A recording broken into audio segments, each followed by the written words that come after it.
From the trading desk of dailyforex.com, this is Christopher Lewis looking at the upcoming January 3rd Forex session. Pair in front of you is the Euro US dollar.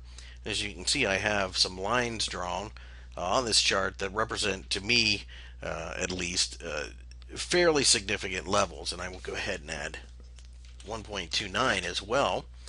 And you can see that the market has reacted to each of these levels. And here recently, over the last couple of weeks, we've been wedged essentially between the 1.3150 level and the 1.33 level.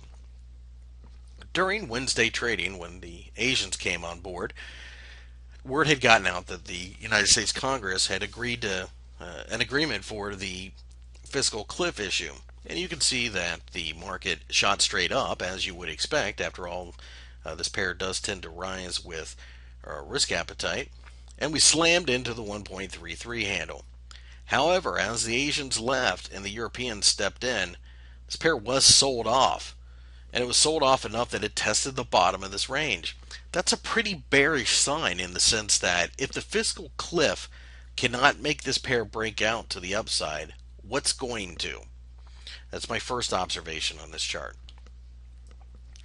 If you've been reading my articles, you know that the 1.31 level is what I need to see broken to the downside in order to be comfortable selling this pair. If we do see this happen, I fully anticipate seeing the 129 area tested, as it would be a very bearish sign, and that's the next serious sign of support. With all that being said, that's what looks like it's about to happen.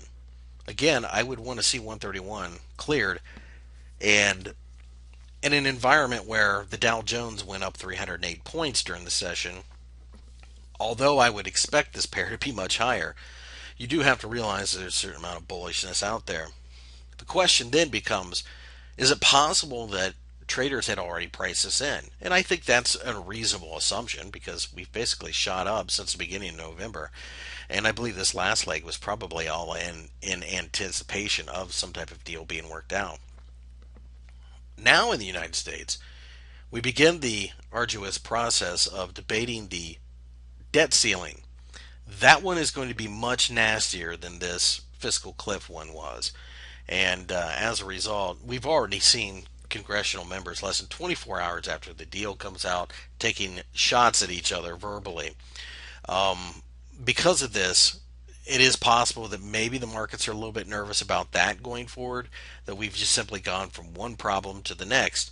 And on top of that, the agreement that they came upon basically taxed $43 per every $1 in spending cuts is about how it works out. So having said that, we could have a phantom risk-off rally. Now, I'm not necessarily thinking that I'm going to see some type of massive meltdown in this pair. But what I do see is a very possible return to 129. Alternately, though, if we crack the 133 level, that is a very bullish sign, and it would break several long wicks. So for me, that's a very bullish signal, and it's time to start buying the euro at that point. But it does look like we are about due for a pullback now.